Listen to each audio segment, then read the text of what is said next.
पश्चिम से पूर्वांचल तक हर जगह दरका एनडीए का किला मोदी योगी के गढ़ में भाजपा को लगा सबसे बड़ा झटका। उत्तर प्रदेश में मोदी योगी बनाम दो लड़कों की जोड़ी राहुल अखिलेश के बीच हुए सीधे मुकाबले में भाजपा के तीखे अस्त्र शस्त्र बेअसर साबित हुए। चुनाव परिणामों ने तमाम राजनीतिक पंडितों के गुणागणित को खारिज करते हुए भाजपा को बड़ा झटका दिया है। यूपी में पश्चिम से पूर्वांचल तक हर जगह भाजपा के किला दरका और उसे बीते चुनाव के मुकाबले 28 सीटों का सीधा नुकसान उठाना पड़ा। मोदी योगी के गढ़ में भाजपा की सीटों की संख्या घटकर आधी रह गई। खुद प्रधानमंत्री नरेंद्र मोदी जीत का अंतर काफी कम हुआ है। प्रदेश में आधा दर्जन से अधिक केंद्रीय मंत्रियों को भी जनता ने नकार दिया। मतदाताओं का मिजाज भांपने में चूकी भाजपा। उत्तर प्रदेश में मोदी योगी के नेतृत्व में भाजपा ने चरणवार मुद्दे बदले और रणनीति भी।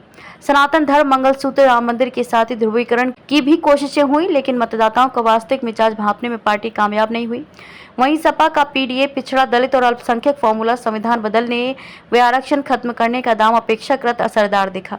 बेरोजगारी, अग्निवीर और पेपर लीक जैसे संवेदनशील विषयों को उठाकर सपा कांग्रेस ने युवाओं को भी झकझोरा, जिसका नतीजा 2019 के मुकाबले हर चरण में भाजपा की सीटों की संख्या में गिरावट के रूप में सामने आया। 64 सीटों से सिमटकर 36 पर आई भाजपा। पिछले चुनाव में अपने सहयोगी अपना दल एस के साथ 64 सीटों पर जीत दर्ज करने वाली भाजपा में 36 सीटों पर सिमट कर रह गई। वोट प्रतिशत में भी जबरदस्त गिरावट दर्ज की गई और ये पिछले चुनाव के मुकाबले 8% तक गिर गया। आपको बता दें कि लोकसभा चुनाव में पश्चिम उत्तर प्रदेश की पहले व दूसरे चरण की 16 सीटों में से भाजपा ने 10 पर जीत हासिल की थी। उपचुनाव में रामपुर सीट भी भाजपा की झोली में गई थी। इस लिहाज से भाजपा 11 सीटों पर काबिज थी। इस बार इन 16 में से 10 सीटें भाजपा और उसके सहयोगी रालोद को हासिल हुई हैं। वहीं तीसरे चरण में 10 सीटों में पिछले चुनाव में भाजपा को 8 और सपा को 2 सीटों पर संतुष्ट करना पड़ा था। इस बार सपा की सीटें बढ़कर 6 हो गईं, जबकि भाजपा की घटकर 4। पिछले चुनाव में चौथा चरण की सभी 13 सीटों पर भाजपा काबिज हुई थी। इस बार यह आंकड़ा घटकर 8 पर सिमट गया है।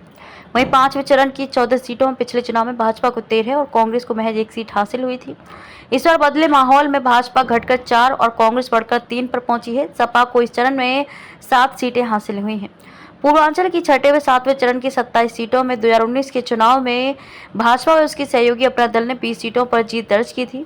इस बार घटकर ये आंकड़ा 10 रह गया है। सीटों के लिहाज से दूसरा चरण ही भाजपा के लिए बेहतर रहा। अंतिम 3 चरणों के चुनाव में जनता की उम्मीदों पर भाजपा प्रत्याशी उतने खरे नहीं उतरे।